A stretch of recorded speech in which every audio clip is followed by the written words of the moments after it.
Hi there. Welcome back to another episode of American Snippets. I am your co-host, Barb Allen. I had the super cool experience a couple weeks ago of getting to keynote at a conference, which we'll talk about a little bit. But in that conference, as so often happens, if anybody goes to conferences or knows how that goes, sometimes you're lucky to meet someone that is interesting and fun and you learn a lot from. Today's guest is that person, Eric Konovalov. I struggle with the name, but that's okay. It's worth struggling over because it's just a cool name. He is here with us today. He is a retired Marine with a backstory, first off, that will just blow you away. And I cannot wait to get into it. But what he's doing now is equally impressive, how he's turned his backstory and channeled it into a purpose with practical experience, and how he's using it to impact others in his new profession is very exciting. It's what we often focus on when we speak very frequently to people who kind of drop out of one purpose and seek to find another. He's mastered that process, and he has so much to offer for everybody who's in the same situation. Eric, thank you so much for being here with us today. Thanks for having me, Barb. For all the other Marines that are there, I spent 8 years in the Marine Corps. I did not retire, though I really would have loved to have. Oh, well, what did you do then? You transitioned out? I transitioned, yeah. You transitioned. All right. He did not retire. He just transitioned. Yeah. Marines don't retire. They just transition. They're different. I know a lot of Marines, and you're all a little freaking crazy, but usually in a fun way. And I am proud to have a lot of Marines, kind of in my network. You're also, I like the crazy for the most part. It works. It works well when you channel it properly. So I've met a lot of Marines too, Barb, and I don't know if I've met anyone as crazy as you yet. Any one of those Marines. I think that may be not entirely true, but I'll go with it.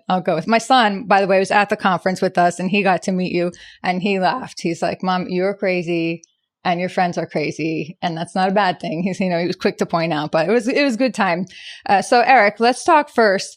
We're going to go, you are involved in so many things now. You have a very diverse current resume, things that you're tapping into and tackling. You're the ultimate multitasker, which is maybe why you get up at some obscene hour in the day. We're going to talk about all of that, about the habits that you use to create that lifestyle and maintain it, what it can do for people if they kind of shift their habits to align a little bit more with a more productive one. We got a lot to do.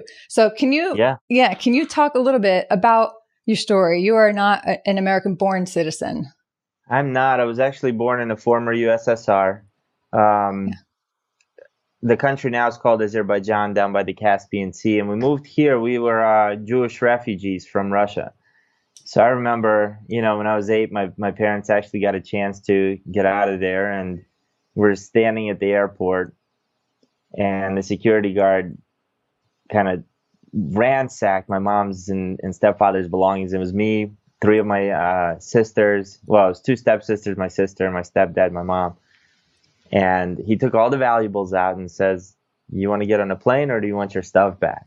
And that's kind of like the last thing I remember about Russia. And now people ask me, "Hey, do you ever go back?" I'm like, nope, don't have any desire to, don't want to go back.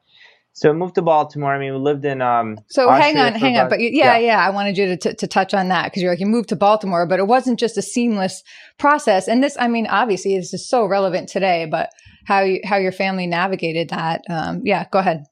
So I was little. I didn't know. I wasn't sure exactly how the whole legal process worked, but as refugees, they kept us in Austria, Vienna for about 6 months. And then I remember moving to right outside of Rome, Italy. And we lived there for 6 months. And then they decide you're either going to go to Israel or you're going to go to the United States. And those are the 2 countries that were accepting, Jewish refugees from Russia back then. And so actually most of my family ended up going to Israel. All aunts, uncles, cousins, they're in Israel. And we got lucky enough to come here and move to Baltimore right around 1990. Unbelievable. Now, do you remember much of that? I mean, do you remember anything of life in Russia prior to you leaving it? As a little kid. It was a long time ago. It was a long time ago, yeah. I mean, I've been here since 1990. But my mom did a great job. For a majority of it, she was a single mother. And she did a good job with raising us. I don't think we ever kind of were deprived. So I didn't know what it was like. I don't Yeah. think I've experienced that whole traumatic thing is probably she did as an adult, you know? Yeah, no, she sounds amazing. When I hear stories like this, and so many times people will credit their mothers, I don't know what my kids are going to say about me one day. I know what they say about me now.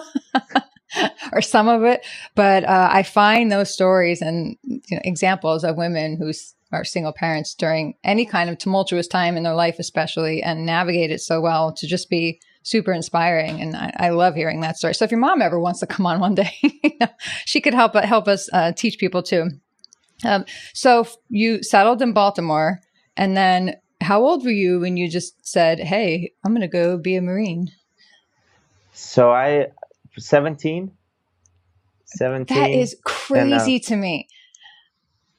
yeah, I wish it was for anything, I wish it was for a patriotic reason, and I tell everyone, look, it was 1997. I knew I didn't want to go to college. I think I was a junior in high school. And I didn't even know about the Marines. No one in my family was in the U.S. military. My grandparents went through World War II on the Russian side. But so I went into the recruiter's office and I just knew Army, I knew Navy. I didn't really know much about Air Force or Marines.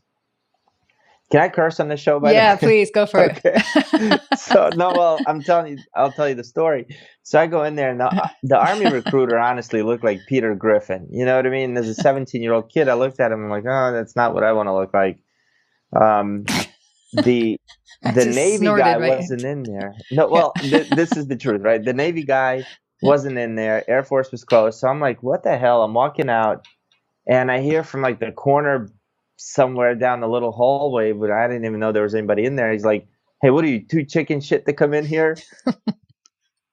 I'm a 17-year-old, hardcore kid. Right. I walk in Sucker. his office. Yeah.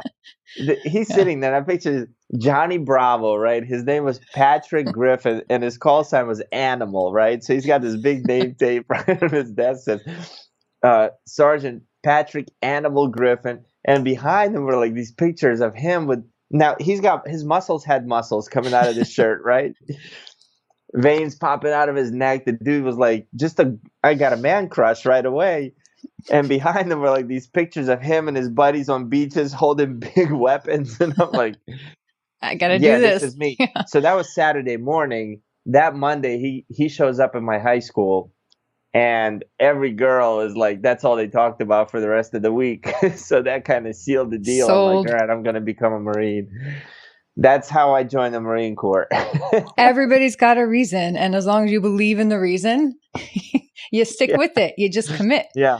But you stayed in the Marine Corps. So there's a difference. And, we've interviewed a lot of veterans, and we just now this week, we're going to post David Meadows, who is a Navy SEAL. He says a lot of the same thing. He's like, look, I joined pre 9/11. I don't know if I would have joined after. I'm like, but he stayed in, and he talked a lot about the instant change in energy and mindset in the military on 9/11 and moving forward. It's just a different animal from then. And you stayed in. So, you got to kind of factor that in as well. Not a lot of people stayed in, or not a lot. I mean, a lot of people didn't stay in, not everybody stayed in. Sure. So you stayed in for a long time after that. No? Stayed in for 8 years. Yeah. I would have retired. It's funny, I'm thinking about it now. I'd be retiring in less than a year from now. Transitioning, not retiring. I would actually be retiring after 20 years. Yeah.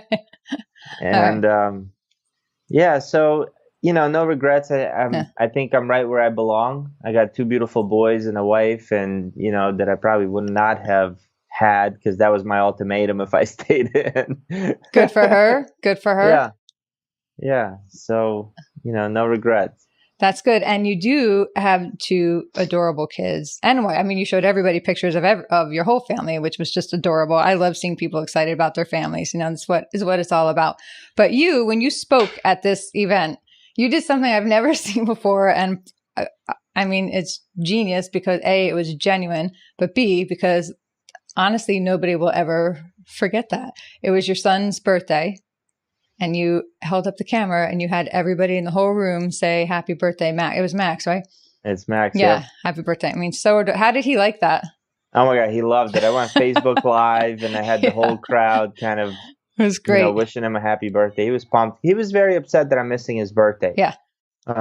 Poor kid, and I was thinking about it afterwards because this is how I was like just blinded by the fact that it's my kid's birthday.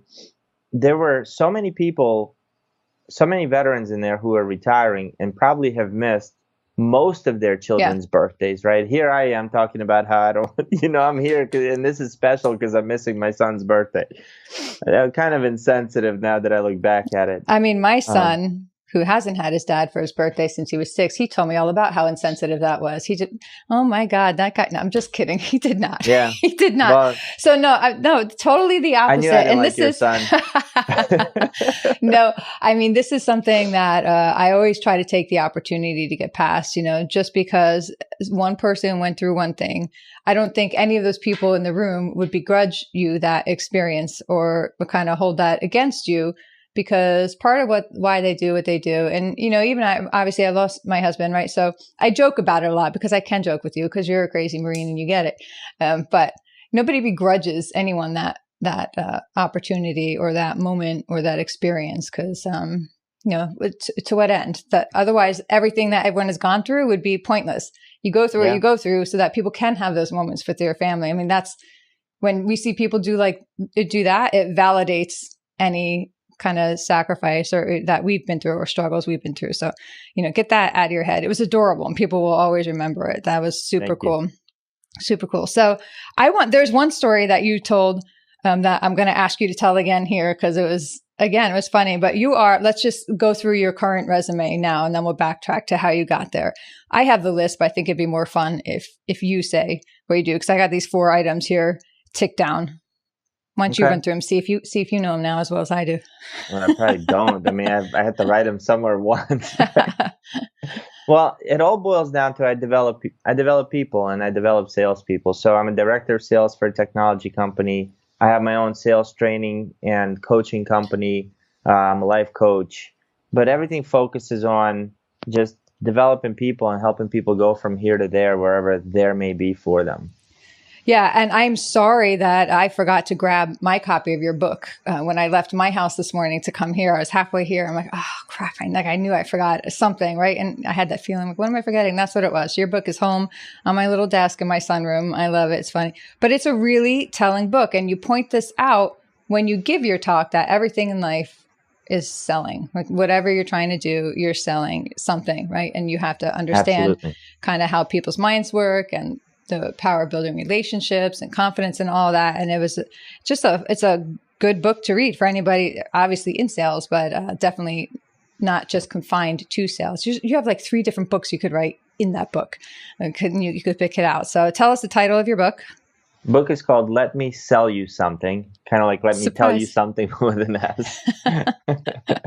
And where can people get it? You can get it on Amazon.com. Just Let Me Sell You Something. And yeah, it'll pop up. Yeah, it's a great book. I would highly recommend anyone read it. But if you don't take my word for it, hang on for the rest of this because you're going to understand why here. Tell that story of how you started in printer sales. Oh my gosh. It is such a great story. So when I was getting out of the Marine Corps, I went to my commanding officer and me and him were very close. I said, hey, sir, what do I do? I've been here since my high school days. I mean, I don't know what to do. He said, well, with all the bullshit you've sold me through the years, you should get into sales.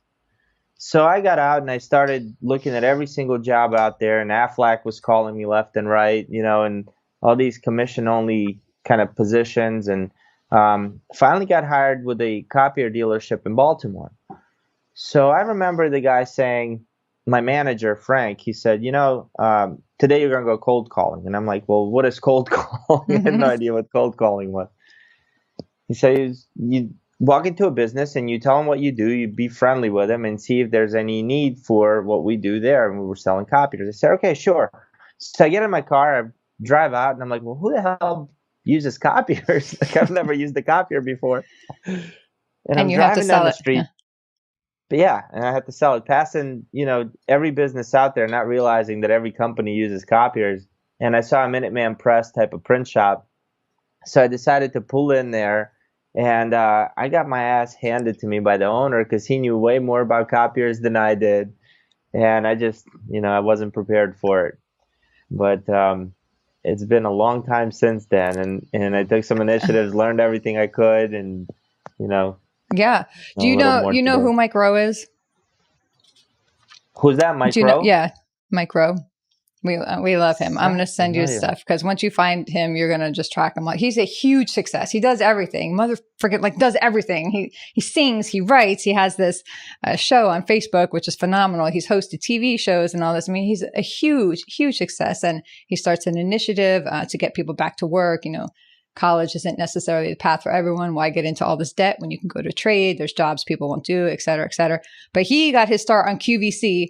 And he got to start because somebody handed him a pencil and said, talk about this pencil for 8 minutes. And for 8 minutes, he talked about a Ticonderoga pencil in such a way that it was like, you're hired, like right there, and he remembers that. So it's the ability to look at whatever item or object that you are tasked with representing and representing it to its best ability, whether that be yourself or, a person you're representing or a printer and your book talks about a lot of those same principles, and your talks that you give talk about those principles too. It's very engaging and super important for people to know. But what you only sort of kind of touched on in one of your talks is you had another kind of defining moment in your life with a pretty significant health scare. You cool with talking about that? Yeah, Because I just asked about it. Always cool talking about it. But before I do, I got to tell you, mentioned this pencil thing. I remember getting interviewed for that copier job in Baltimore. Yeah. I haven't been on many job interviews, and the manager says, "Sell me this pen." There you go. And it reminded me of it. Love, like, I bet you that guy knows who Mike Rowe is. Probably. And people, I've done that. Since then, I've interviewed a lot of salespeople or people who are applying for jobs. And I've done that to see how they sell. Yeah. And by the way, anybody who's listening, if somebody ever says, sell me this pen, the first thing you got to do is ask them what's important to you in a pen. There you go. Don't start talking about this pen because you have no idea what they're looking for. There's the key to sales. Boom. Ask the question. Know what the client wants. Yeah, and that's what I think I froze a little bit, and I said, well, what do you use a pen for? Like you tell me. And once he said it, then I looked and I was able to, well, do you keep it in your pocket? Well, this clicker will, anything. So the health scare. Last September, I just wake up with like this terrible back pain, and I'm a stubborn guy. I will not go to the hospital if I don't have to. And it was that bad that I went to the ER. So I get in there and they do an x-ray. They're like, look, nothing's wrong with your back, but your heart looks a little bit enlarged. So they sent me to cardio, and turned out that I had this birth defect where my veins weren't connected properly or something. And the doctor calls me in a couple of weeks later. He's like, we have to operate. And that was in May, a lot of tests ran. So I know there's a lot of healthy 37-year-old males that are running around and wishing that they could have open heart surgery. And I actually got the opportunity to experience that surgery that many old folks go through. So yeah, there you go. That was a good scare for me. Did that do anything to kind of like alter or enhance any way in which you go about your life? I mean, did you change any habits after that, or did you just keep going on the same, like you just had a cold and next? Well, I definitely finished my book, which was in the making for a long time. It's funny because for a little while there, it makes you, because I didn't know if I was going to drop dead between the time they told me I was going to have surgery and the 2 weeks surgery date, I love that they do that, by the way. You have a severe problem. It's going to kill you if you don't take care of it. We'll see you back here in a couple weeks. Yep. You're like, what? Yeah. Oh, don't change anything. I'm like, but I ran 5 miles today. What do you mean don't? Now I know my heart's like the size of a football. Should I keep running? Just run at 80% of what you typically do. I'm like, oh my God. Translate that into marine math. Like, what's 80% of that? So I don't run 3 miles or 5 miles. Like, anyway, for a while, you get those thoughts because there's that chance that you're not going to make it or whatever. Yeah. So habits, I don't think, I think I want to spend more time with my family. Just appreciate life a lot more afterwards, that's for sure. And take more risks and don't take yourself too seriously. That's what I took away from it. But what sucks is after a few months after, when everything gets back to normal, Yeah. I kind of tend to forget all those things that I promised myself and things like that. And one of my habits, I know we're going to talk about some habits, is I keep a journal, right? Yeah. Like it's at my desk. Here's, like, I actually write in it, right? It's not, here's another page. Right. And this captures like what I'm feeling, what I'm promising myself at that time. And so it's important when I read through that stuff a month later, 3 months later, whatever, I remember those feelings that I had at that time and get back to, okay, getting on a conference call is not as important as going to my son's football practice or whatever it may be. Just prioritize life a little bit differently. So we've interviewed a ton of people and of all walks of life. And one of the people we interviewed who is like ridiculously wealthy and successful, he was the only one that looked at me, and I didn't know him from anyone. He had this kind of crazy, like intense energy, staring at me like this. I'm like, oh, and he's like, well, yeah, I spend about an hour a day with my kids. He's like, I don't need any more than that. That's all they really need to have. And I was like, okay. Right. Got it. And to me, that was like so foreign. So, but people have different mindsets, right? Some people that hour a day with their kids and they're just going to go, go, go, go. But what you're saying is that it doesn't have to be so extreme. You can still have a family and still chase your success and find the success while still being present for your kids. So it doesn't have to be all of one or the other. I think it's, to each of us, success means something different. Yeah. To some, success means spending more than an hour a day with kids. And to others, success might mean only spending an hour a day with kids, So, yeah, I know. I just thought that depends on how we define it, I think. Yeah. It's a work-life balance. I guess everybody's balance is a little different, right? Yeah. So now you are, you have your own company, The Goal Guide. Tell us about that company and what are some typical clients that you work with, and how did you go about starting your own company? People come out of the military and kind of like, kind of struggle a little in that gap there, and you did with your sales and your printer and all that. But what was it that kept you going, that led you through all of those experiences to say, I'm going to take these skill sets that I learned in the military and parlay them into this entrepreneurial path? And kind of what was it that helped you be able to extract those skills and those lessons that you had to offer others and apply it in this business? Sure. Well, I think you got to listen to that inner voice here and there. But what happened with me was this is from the day that I got my ass handed to me by that print shop guy, probably 9 years later, right? So forward 9 years, and I've led teams for Xerox in Baltimore. And then I got not promoted, but I got hired to be a director of sales for DCA Imaging Systems, which is a technology company outside of DC. And I took over a team that was way more experienced than me, older than I am, sold way more than I've sold, and want nothing to do with me. Okay, so I'm like, so this is what's the problem?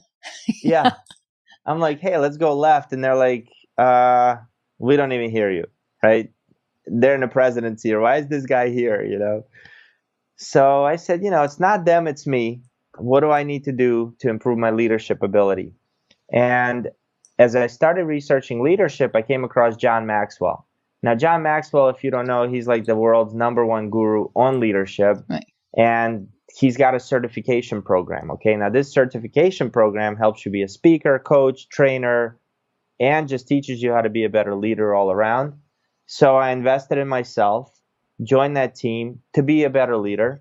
And as you surround yourself with those people, they teach you, hey, why don't you go start a mastermind group? And, they're kind of coming at you more from a business standpoint. Mm-hmm. So though it wasn't my initial goal, it was a little intriguing what I was learning. I've fell in love with it. It was working out with my team. I mean, it worked out so well that I was getting invited to like barbecues on Saturday by the same people that didn't want me around, you know? Nice. So I got 10 business owners together in Baltimore, and I said, I'm just going to do a free training for you guys. You know, we'll do a free 10-week mastermind group. Every Wednesday night we got together, and we did it on a book called 21 Irrefutable Laws of Leadership. And what happened was every single one of them benefited from it. Their companies were growing. They were doing better. And 3 of the guys came up to me afterwards and say, how much would you charge me to come to my company and do a similar mastermind group? And that's how the Goal Guide was born. So initially I started with them doing leadership training, and then met a couple of people who said, hey, will you coach me? Whether it was leadership, life coaching. I just started posting a lot of stuff I was doing. It was transforming my life. On Facebook, you know, they see me up on Facebook at 5 a.m. I'm running around in the gym, and people are waking up hating life. They're like, how do you do that? Can you talk to me? You know, and I just got coaching clients. And so that's how it happened. I didn't design a plan to go out there, start a company that I was going to coach, train, and do all those things, but it just saw the need and did it. Just fell into that. So yeah, let's talk about it. You're at the gym at 5 a.m. What time do you get out of your bed? 3:30. And so what time do you end it for the day? You know, it gets earlier as the week goes on. All right, makes sense. But between 10 and 11. Wow. Impressive. In bed. That's good stuff. And a lot of the people that we interviewed, you know, successful people and all this, they all have their morning routine, and they get up. You get up earlier than anyone I've spoken to so far. But, you know, they're all up at 5 or so. One guy's like, yeah, I get up early at 6. And I kind of laughed. I'm like, that's like practically noon, you know, but when I let him call it early. So, you know, getting up and having those early morning hours, I think when the rest of the world is quiet and still, and there's, you know, less people beeping in on you, and you know, like, oh, hey, I can't call this person back because it's 3:30 in the morning. So, you know, there's your out, right? I think there's something to be said for that, to have in that time. I used to like to write through the middle of the night, when everybody was down and there was just no interruptions. So, is that something that you recommend to your clients, that they kind of dial their alarm clock? I don't think waking up early is for everyone, because some people are like, don't think, you know, they're better in the evenings. Like you can stay up all night and write. I can't do that. Oh, I can't do it anymore. 9 p.m. Yeah, no, I can't do it. No, my fiance around 8 o'clock at night, he's like fired up, and all these insight and ideas and stuff are coming at him. And I'm like, dude, I have been up for so long. I'm like, I could feel myself getting dumber with every minute that goes on. I just can't do it. So yeah, you have a valid point there. I think it's recommending, one, let's get to know ourselves, right? So when are you the strongest? When do you have the best ideas? When do you feel the greatest? For me, it's in the morning. Maybe not at 3:30. Like 3:30, I'm forcing myself. Right. But that's okay, because once I'm up, that's my time. Yeah. And the main reason I do it is because, you know, I'm working the full day, and then afterwards it's my kids' time and my wife time, and that's when they're up. So what am I going to sacrifice? I can either sacrifice their time, or I can sacrifice my sleep. And I don't even feel like it's sacrifice anymore, because what I do when I get up at 3:30, you know, by like 3:50, after I brush my teeth and all that stuff, I'm in my office, and first thing I do is I journal.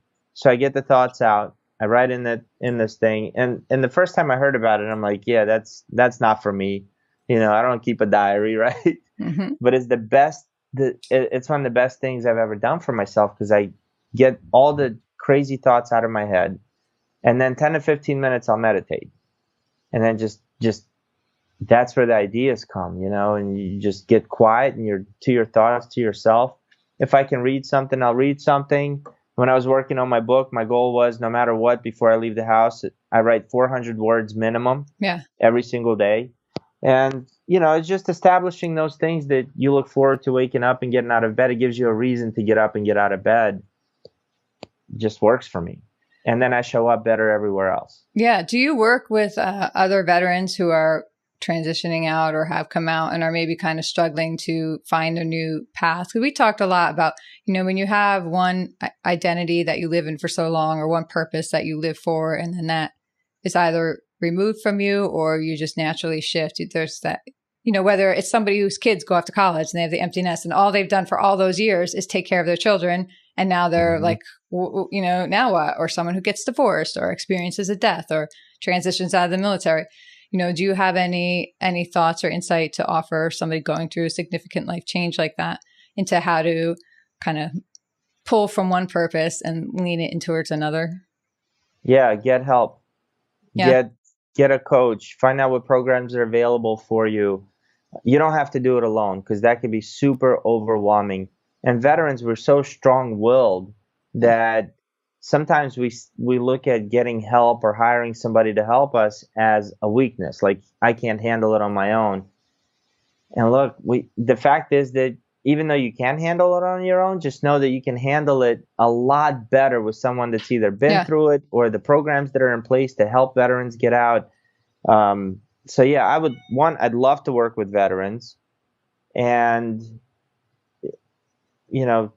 the fact is a lot of veterans try to do it on their own quite too often. And that's where you get stuck. So here at American Snippets, we talk a lot about a bunch of things. Positivity, possibility, patriotism, our mantra. You got all three right there. We talk a lot about the American dream too. And some people will say it's cliche or say that it's dead. But, we beg to differ. We believe it's alive and well. And this is a great time to live in this country.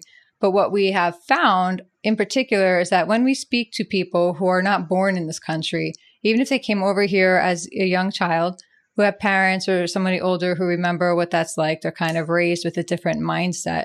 So do you have any thoughts on ourselves? Or have you seen, who Gary Vaynerchuk is? Oh yeah, Gary V. Yeah, right. So have you seen his clip he's got on YouTube about what is it called? The Motivation of an Immigrant? I would highly recommend you go get it because he talks, and it made me think of you when I saw it because he's also from the Soviet Union, the Ukraine. Yep. I'm not even going to speak now, but yeah, and he has that. He's like, dude, Americans don't know how good they have it. If you haven't been tasked with a challenge, then you don't appreciate everything in front of you. Do you subscribe to that same line of thought? Like, what would be? Do you feel like, can you picture your life if you had not come here versus now being here? I don't know what it would be like if I didn't come here, but the country I left and what it is now today is different. Like back then it was communism, right? So the government told you how much money. So the doctor made the same amount of money as, the janitor. Mm-hmm. Everyone made the same amount of money. The government gave you the food, gave you everything. I can't, for the life of me, imagine what that would be like. Yeah. So what would then, when we say the American dream, what does the American dream mean to you? To me, the American dream means that there's opportunities to build anything you want to build without anybody stopping you. It doesn't matter. Like the media, I think here teaches us otherwise, but regardless of your race, sex, gender, we all have the opportunity to do better than we're doing right now. Now, not everybody's opportunity is the same. I understand that. Folks that are living in some inner cities, young kids in the inner city whose parents aren't there at all, and they're trying to figure out how to eat lunch. And, I see that, being close to Baltimore, I see that. So it's not fair for me to say that kid has the same opportunity as the kid that grew up with his family in the county and, they provide it. But in reality, if we take a step back and see what the country actually offers, everyone can join the military, and that can erase everything up until you're 18 years old, right? So the past, well, I grew up without a dad, I grew up without a mom, I didn't go to school, whatever. You get a GED, you can get into the military. Mm-hmm. How many doors does that open? They teach you a trade for free. They'll pay for your college. What excuse do we have at that point?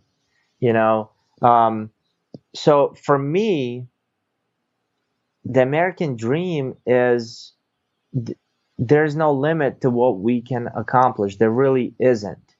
And as soon as we stop being victims, we can take the right steps forward to making it happen. Whatever it is for you. Like my American dream for me is of having my own company and traveling the world and helping people is different than somebody else's American dream of, Right. getting out of the inner city and owning a house and having a full-time good job, So, but both are available to us. Perfect. So who's someone in your life that has been a particular inspiration to you, hands-on?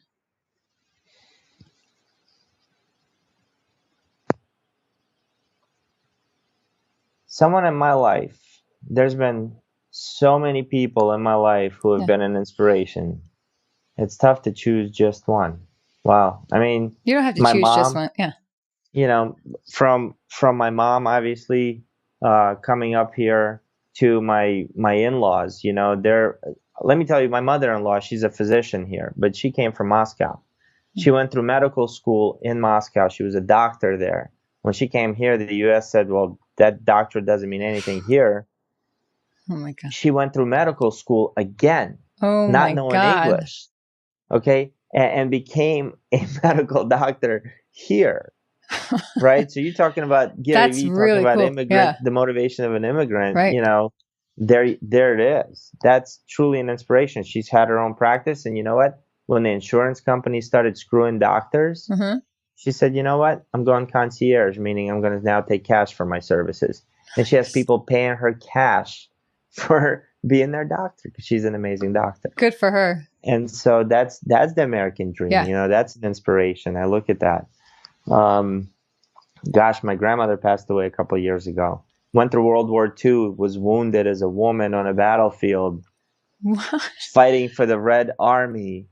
You need to write a book of just your family. Like your entire family has just wild stories. Yeah, she saw her whole family get killed by the Nazis. Oh my God. At a young age.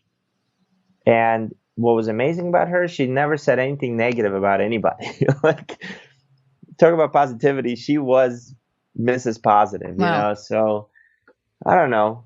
There's hands-on. There's a lot of people that inspire me on a daily basis. Awesome. Last question here before we'll wrap it up and let you head on out to your paternal duties. You. And then you interview me. Sure. Bring it, man.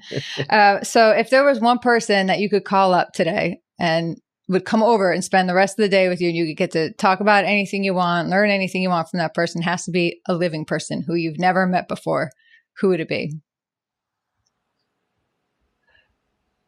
One person comes over my house to spend the day with me that I've never met with. Has to be a living person. Yeah. Wow. You didn't tell me you were going to ask me all those questions. Gosh, Barb, there's a lot of people. Yeah. I'd say Tony Robbins. All right. I don't think anybody's ever said him before. Maybe one person. Good. I'd say Tony Robbins. I could see that. I could see you and Tony Robbins hanging out. And it's funny because he's not the guy I listen to most of the time. Like, I listen to Les Brown, but I've met him. John Maxwell, met him. I listen to a ton of motivational speakers. He's not one of them. I know, but you're both like kind of like high energy. When you speak, by the way, and so I've known of John Maxwell, and I think I crossed paths with one person who'd been certified before. But you're a very compelling speaker. And I say this like as somebody, like I speak, so I like to learn from other speakers, right? And you could, you're a very good ambassador for the John Maxwell. I said that about Julie too. You're a very good ambassador for her training. And it's true. So I don't know what your natural tendencies are or what these people, Julie and John Maxwell, have the power to kind of enhance in you or make you tap into a little deeper. But yeah, you're a really good speaker. So like I would buy the John Maxwell program or go into John Maxwell program. Like if I can learn to speak like that, I'm in. So that's good. So I could see that kind of same energy that Tony Robbins. I don't know if you're gonna make people like walk across coals and stuff. No. But you'd find something else. You just throw them in a pool. Not with their shoes on. All right, Eric, thank you so much for being here with us today. I love every bit of your story, from how you came here from this faraway country, how you spent that time in Austria, and then, just the transitions you and your family went through. I think, did it make you kind of blend tighter together? You kind of lean on each other now? It was a long time ago, Yeah. as little kids. And sometimes as adults, I need to take a step back and remember why I'm here and the Yeah. life I have and what sacrifices my mom had to go through so I could be Yeah. a little more appreciative than I am, Okay. That was a very well-rounded answer to that little question. So I'll drop it there.